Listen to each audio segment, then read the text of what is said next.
On va commencer avec ce qui se passe aux États-Unis. Vous avez vu, comme nous, vous avez suivi les images des partisans de Donald Trump, qui ont envahi le Capitole. Votre première réaction, ça a été quoi? Vous dites quoi? C'est évidemment l'effroi. Je veux dire, je crois que c'est grave ce qui se passe devant nous, et je crois qu'on doit aller voir un peu l'analyse un peu plus en profondeur de ce qu'est Trump et le Trumpisme. Ouais. Parce que moi, j'entends des fois des commentateurs qui disent ouais, c'est psychiatrique, etc. Pas du tout.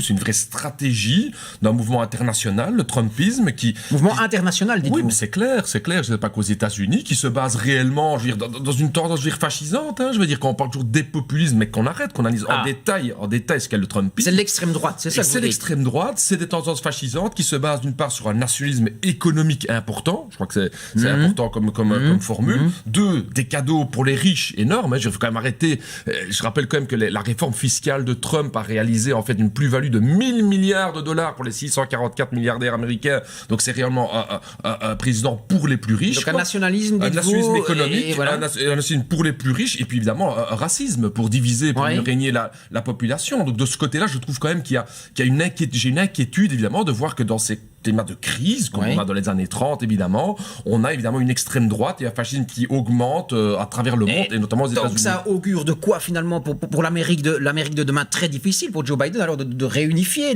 ces deux populations finalement. Je crois que Joe Biden va avoir très difficile. Pourquoi? Parce qu'il est lui aussi un président pour les riches. C'est bien ça le problème un petit peu dans l'establishment américain. Oui, il est démocrate. Démocrate. Ça c'est un peu le problème. C'est pas Bernie Sanders. Mais exactement, c'est un peu le problème de la démocratie américaine, c'est que chaque fois les Américains ont le choix entre deux présidents milliardaires dans la candidature. Donc de ce côté-là, vous caricaturez un peu Joe Biden. Non, je caricature pas. On voit les millions d'euros qu'il a reçus. Il a quand même promis de donner aussi aux plus démunis.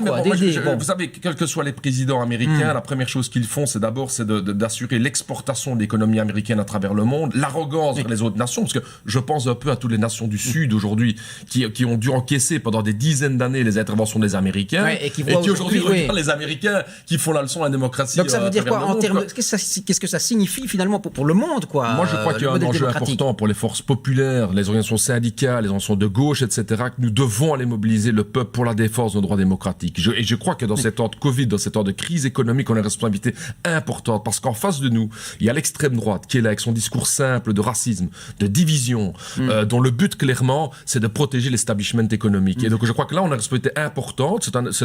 Pour moi ça a été vraiment un signal d'alarme hier soir pour dire faut qu'on se mobilise. En Europe, vous savez, le danger est là aussi. Ça pourrait arriver, c'est ce qu'on a vu, ça pourrait arriver ici en Europe. En Europe, il y a des tendances des partis fascisants, qui augmentent de plus en plus. Prenez en France, en Allemagne, le mouvement populiste. En Allemagne, FP, etc. Donc effectivement, comme dans les années 30, ça me paraît très clair, c'est que d'une part, il y a une montée de l'extrême droite, mais c'est à nous, les forces populaires, la gauche aussi, à être une alternative.